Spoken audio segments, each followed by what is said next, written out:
2장 곡식제물. 하나님에게 곡식제물을 바칠 때는 고운 곡식가루를 사용해야 한다. 그 가루에 기름을 붓고 향을 얹어 아론의 아들인 제사장들에게 가져가거라. 그러면 제사장들 가운데 한 사람이 고운 곡식가루 한 움큼과 기름을 가져다가 향 전체와 함께 제단 위에서 기념물로 불살라야 한다. 이것이 불살라 바치는 제물이며 하나님을 기쁘게 하는 향기다. 곡식제물 가운데 남은 것은 아론과 그의 아들들 몫이다. 이것은 하나님에게 불살라 바치는 제물 가운데 지극히 거룩한 것이다. 화덕에서 구운 빵으로 곡식제물을 바칠 때는 고운 곡식가루에 기름을 섞되 누룩을 넣지 않고 만든 빵이나 고운 곡식가루에 누룩을 넣지 않고 기름을 얇게 발라 만든 과자를 바쳐야 한다. 철판에 구운 것으로 곡식제물을 바칠 때는 고운 곡식가루에 기름을 섞되 누룩을 넣지 않고 만든 것을 바쳐야 한다. 그것을 여러 조각으로 부수고 그 위에 기름을 부어라. 이것이 곡식제물이다. 냄비에 넣어 튀긴 것으로 곡식제물을 바칠 때는 고운 곡식가루에 기름을 섞어 만들어야 한다. 너희는 이와 같은 재료로 만든 곡식제물을 가져다가 제사장에게 주어라. 제사장은 그 곡식제물을 제단으로 가져가서 그 중에서 기념할 조각을 떼어 제단 위에서 불살라야 한다. 이것이 불살라 바치는 제물이며 하나님을 기쁘게 하는 향기다. 곡식제물 가운데 남은 것은 아론과 그의 아들들 몫이다. 이것은 하나님에게 바치는 제물 가운데 지극히 거룩한 것이다. 하나님에게 바치는 모든 곡식제물에는 누룩을 넣어서는 안 된다. 누룩이나 꿀을 하나님에게 불살라 바치는 제물로 바쳐서는 안 된다. 그것들을 첫 수확물의 제물로 하나님에게 바치는 것은 괜찮지만 하나님을 기쁘게 하는 향기로 바치려고 제단 위에 올려놓아서는 안 된다. 너희가 바치는 모든 곡식제물에는 소금을 쳐서 간을 맞추어야 한다. 너희가 바치는 곡식제물에 너희 하나님과 언약을 맺을 때 넣는 소금을 빼놓아서는 안 된다. 너희가 바치는 모든 제물에 소금을 넣어라. 첫 수확물을 곡식제물로 하나님에게 바칠 때는 핵곡식에 이삭을 볶아 찌은 것을 바쳐야 한다. 그 위에 기름을 붓고 향을 얹어라. 이것이 곡식제물이다. 제사장은 그 곡식과 기름에서 일부를 덜어내어 향 전체와 함께 기념물로 불살라야 한다. 이것이 하나님에게 불살라 바치는 제물이다. 3장 화목제물. 솥대 가운데서 골라 화목제물로 바치는 것이면 수컷이든 암컷이든 흠없는 것을 바쳐야 한다. 제물의 머리에 손을 얹은 다음 회막 입구에서 그 제물을 잡아라. 아론의 아들인 제사장들은 제단 사면에 그 피를 뿌려야 한다. 그 화목제물 가운데서 내장을 덮거나 내장에 붙은 모든 지방과 두 콩팥과 그 둘레 허리께 있는 지방과 콩팥과 함께 떼어낸 간을 덮은 껍질은 하나님에게 불살라 바치는 제물로 바쳐야 한다. 아론과 그의 아들들은 그것들을 제단 위 불을 피우기 위해 마련해 놓은 장작 위에서 번제물과 함께 불살라야 한다. 이것이 불살라 바치는 제물이며 하나님을 기쁘게 하는 향기다. 양떼 가운데서 골라 하나님에게 화목제물로 바치는 것이면 수컷이든 암컷이든 흠없는 것을 끌고 와야 한다. 어린 양을 바치는 것이면 그 양을 하나님에게 바쳐라. 제물의 머리에 손을 얹은 다음 회막에서 그 제물을 잡아라. 그러면 아론의 아들들이 그 피를 제단 사면에 뿌릴 것이다. 화목제물에서 떼어낸 지방과 엉치뼈 부근에서 잘라낸 기름진 꼬리 전부와 내장을 덮거나 내장에 붙은 모든 지방과 두 콩팥과 그 둘레 허리께 있는 지방과 콩팥과 함께 떼어낸 간을 덮은 껍질을 하나님에게 불살라 바치는 제물로 바쳐라. 제사장은 그것을 제단 위에서 불살라야 한다. 이것이 하나님에게 바치는 음식이며 불살라 바치는 제물이다. 염소를 바치는 것이면 그 염소를 하나님 앞으로 끌고 와서 그 머리에 손을 얹은 다음 회막 앞에서 잡아야 한다. 그러면 아론의 아들들이 그 피를 제단 사면에 뿌릴 것이다. 내장을 덮거나 내장에 붙은 모든 지방과 두 콩팥과 그 둘레 허리께 있는 지방과 콩팥과 함께 떼어낸 간을 덮은 껍질을 하나님에게 불살라 바치는 제물로 바쳐라. 그러면 제사장은 그것들을 제단 위에서 불살라야 한다. 이것이 하나님에게 바치는 음식이요 불살라 바치는 제물이며 하나님을 기쁘게 하는 향기다. 모든 지방은 하나님의 것이다. 이것은 너희가 어느 곳에 살든지 대대로 지켜야 할 영원한 규례다. 너희는 지방을 먹지 말고 피도 먹지 마라.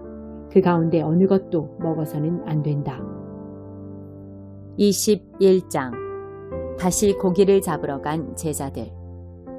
그 후에 예수께서 제자들에게 다시 나타나셨는데 이번에는 디베리아 바다 갈릴리 호수에서였다. 예수께서 나타나신 경위는 이렇다. 시몬 베드로, 쌍둥이라고도 하는 도마, 갈릴리 가나 출신의 나다나엘, 세베대의 두 아들, 그리고 다른 두 제자가 함께 있었다. 시몬 베드로가 말했다. 나는 고기 잡으러 가야겠다. 나머지 사람들도 우리와 함께 가겠다고 대답했다. 그들은 나가서 배를 탔다. 그날 밤 그들은 아무것도 잡지 못했다. 해가 뜰 무렵 예수께서 바닷가에 서 계셨으나 그들은 그분을 알아보지 못했다.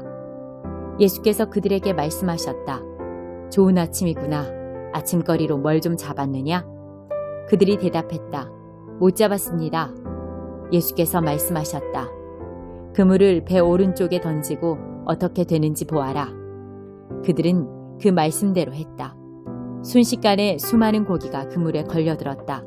힘이 딸려서 그물을 끌어올리지 못할 정도였다. 그때 예수께서 사랑하시는 제자가 베드로에게 말했다. 주님이시다. 시몬 베드로가 그분이 주님이신 것을 알고는 일하느라 벗어놓았던 옷을 급히 챙겨 입고 바다로 뛰어들었다. 다른 제자들은 배를 탄 채로 고기가 가득 든 그물을 끌고 나왔다. 그들은 육지에서 90m 정도밖에 떨어지지 않은 곳에 나가 있었다. 그들이 배에서 내리고 보니 숯불이 지펴져 있고 그 위에 물고기와 빵이 익고 있었다. 예수께서 말씀하셨다. 너희가 방금 잡은 물고기를 몇 마리 가져오너라. 시몬 베드로가 다른 제자들과 힘을 합쳐 그물을 바닷가로 끌어올렸는데 큰 물고기가 153마리나 되었다. 그렇게 많은 물고기가 들었는데도 그물이 찢어지지 않았다. 예수께서 말씀하셨다. 아침 식사가 준비되었다. 제자들 가운데 당신은 누구십니까? 하고 감히 묻는 사람이 없었다. 그들은 그분이 주님이신 것을 알고 있었다. 예수께서 빵을 들어 그들에게 주시고 물고기도 그들에게 주셨다. 예수께서 죽은 자들 가운데서 살아나신 뒤에 제자들에게 살아있는 모습을 보이신 것은 이번이 세 번째였다. 네가 나를 사랑하느냐? 아침 식사 후에 예수께서 시몬 베드로에게 말씀하셨다. 요한의 아들 시몬아, 내가 이 사람들보다 나를 더 사랑하느냐? 예, 주님, 제가 주님을 사랑하는 줄을 주님이 아십니다. 예수께서 말씀하셨다. 내 어린 양들을 먹여라. 그런 다음 예수께서 두 번째로 물으셨다. 요한의 아들 시몬아, 네가 나를 사랑하느냐? 예, 주님, 제가 주님을 사랑하는 줄을 주님이 아십니다. 예수께서 말씀하셨다. 내 양들을 돌보아라. 예수께서 세 번째로 물으셨다. 요한의 아들 시몬아, 네가 나를 사랑하느냐? 예수께서 네가 나를 사랑하느냐 하고 세 번째 물으시니 베드로는 근심이 되었다. 주님, 주님은 모르시는 것이 없습니다. 제가 주님을 사랑하는 줄을 주님께서 틀림없이 아십니다. 예수께서 말씀하셨다. 내 양들을 먹여라. 이제 너에게 진실을 알려주겠다. 내가 젊었을 때는 내 스스로 옷을 입고 어디든지 원하는 곳으로 다녔다. 그러나 내가 나이 들어서는 두 팔을 벌려야 할 것이다. 다른 사람이 내게 옷을 입히고 네가 원하지 않는 곳으로 너를 데려갈 것이다. 예수께서 이렇게 말씀하신 것은 베드로가 어떤 죽음으로 하나님을 영화롭게 할 것인지를 암시하신 것이다.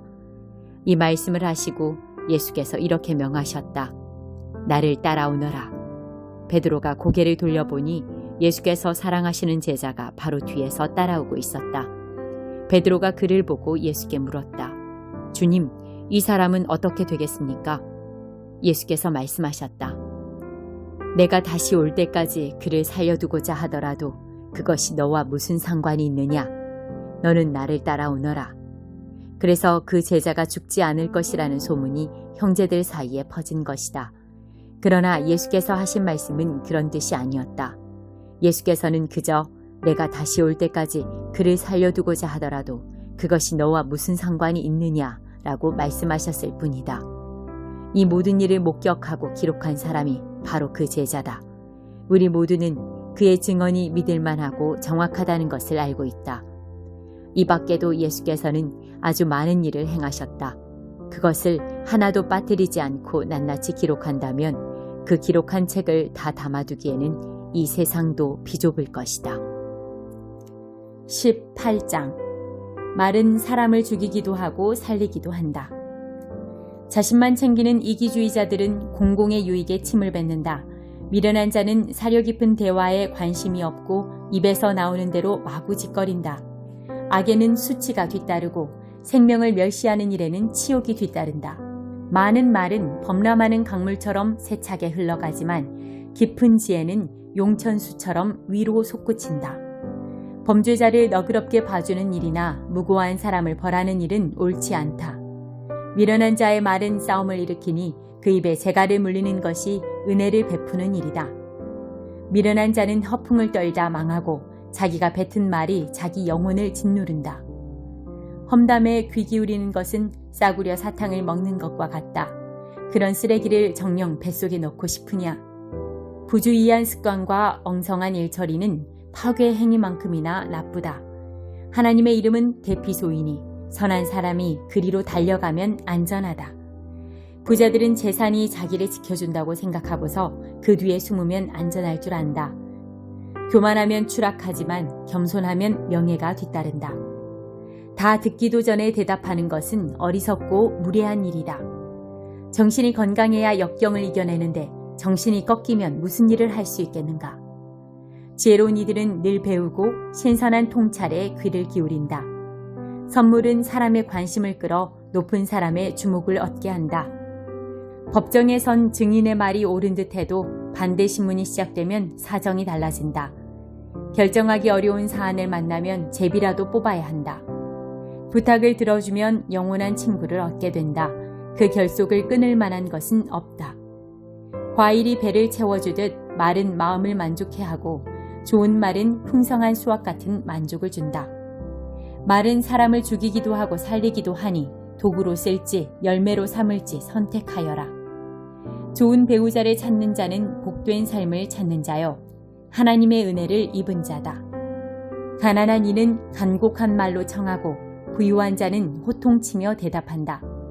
친구는 있다가도 없고 없다가도 있지만 진실한 벗은 가족처럼 곁을 지킨다. 골로새서 1장. 나 바울은 하나님께서 세우신 큰 계획의 일부로서 그리스도께 특별한 임무를 부여받았습니다. 나와 나의 벗 디모데는 골로새에 있는 그리스도인들과 그리스도를 충직하게 따르는 모든 이들에게 문안합니다. 하나님 우리 아버지께서 주시는 온갖 좋은 것이 여러분에게 있기를 바랍니다. 감사가 넘치는 기도. 여러분을 위해 기도할 때마다 우리는 항상 감사가 넘쳐납니다. 우리는 여러분으로 인해 우리 아버지 하나님과 메시아이신 예수께 끊임없이 감사를 드립니다.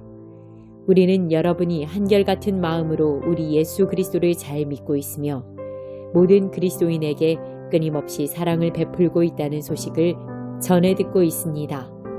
여러분의 삶에 놓인 목표는 동아줄 같아서 결코 느슨해지지 않을 것입니다. 그것은 하늘에 있는 여러분의 미래와 단단히 연결되어 있고 희망으로 든든히 묶여 있기 때문입니다. 메시지는 여러분이 처음 들었을 때와 마찬가지로 지금도 여러분 가운데서 참되며 세월이 지나도 위축되거나 약해지지 않으며 이 세상 어디에서나 한결같습니다. 메시지는 여러분 안에서 그랬던 것처럼 열매를 맺으며 점점 더 커지고 점점 더 튼실해지고 있습니다. 하나님께서 어떤 일을 하고 계신지를 여러분이 듣고 깨달은 첫날부터 여러분은 메시지를 더욱 사모했습니다. 메시지는 여러분이 우리의 벗이자 절친한 동료인 에바브라에게서 들었을 때와 마찬가지로 지금도 여러분 안에서 왕성하게 움직이고 있습니다. 에바브라는 그리스도의 듬직한 일꾼이며 내가 늘 의지하는 사람입니다. 그는 성령께서 여러분의 삶을 얼마나 속속들이 사랑으로 물들게 하셨는지 우리에게 알려준 사람입니다. 여러분의 소식을 들은 날부터 우리는 여러분을 위해 쉬지 않고 기도하면서 하나님께서 여러분에게 그분의 뜻에 맞는 지혜로운 마음과 영을 주시기를 구했습니다. 또한 우리는 하나님께서 일하시는 방법을 여러분이 완전히 이해할 수 있게 해달라고 간구했습니다. 우리는 여러분이 주님의 과수원에서 주님께서 자랑스러워 하실 정도로 열심히 일하고 주님을 위해 더할 나위 없이 훌륭하게 살기를 기도합니다.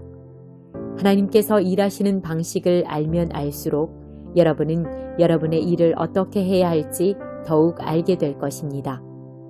우리는 여러분이 여러분의 일을 끝까지 해낼 수 있는 힘, 이를 바득바득 깔면서 마지못해 하는 힘이 아니라 하나님이 주시는 그 영광스러운 힘을 받게 되기를 바랍니다. 그것은 견딜 수 없는 것을 견디는 힘, 기쁨이 넘쳐나는 힘, 우리를 강하게 하셔서 우리를 위해 마련해 두신 온갖 밝고 아름다운 일에 참여하게 하시는 아버지께 감사드리는 힘입니다. 하나님께서는 우리를 막다른 길과 어두운 소굴에서 구출하셔서 그분이 몹시 아끼시는 아들의 나라로 옮겨주셨습니다.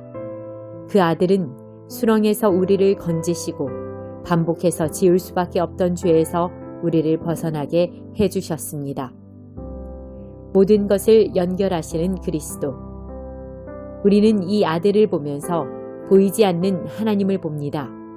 우리는 이 아들을 보면서 모든 피조물에 깃들어 있는 하나님의 원래 목적을 봅니다.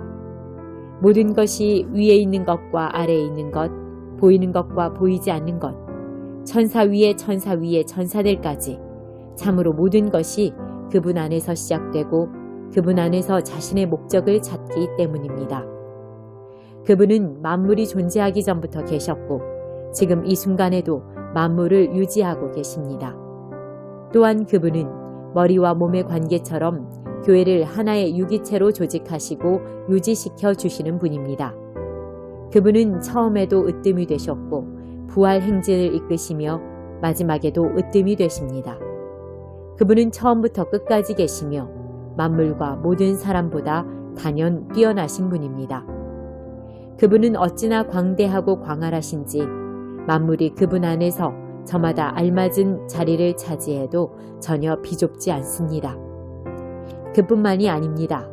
사람과 사물, 동물과 원자할 것 없이 깨지고 조각난 우주의 모든 파편이 그분의 죽으심과 그분이 십자가에서 쏟으신 피로 말미암아 제자리를 얻고 서로 어우러져 힘찬 조화를 이룹니다.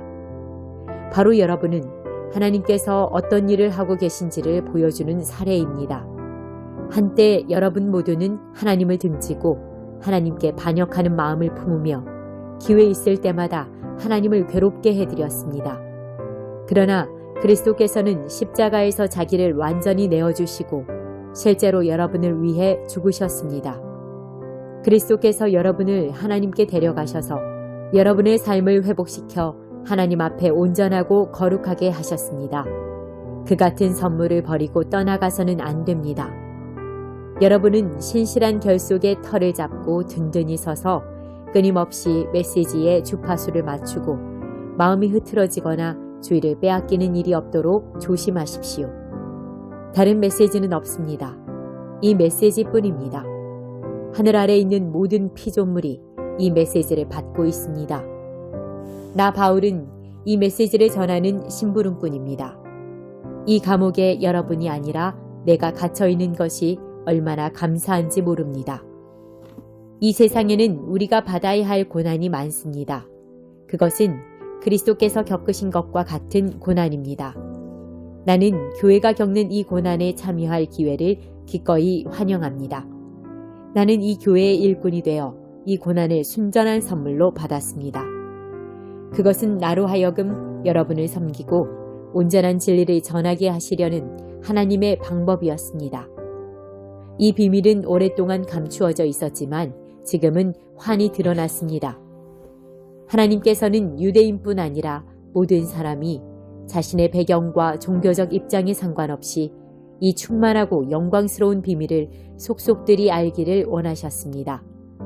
이 비밀을 간단히 말씀드리면 그리스도께서 여러분 안에 계시며 그분으로 인해 여러분이 하나님의 영광에 참여할 수 있게 되었다는 것입니다.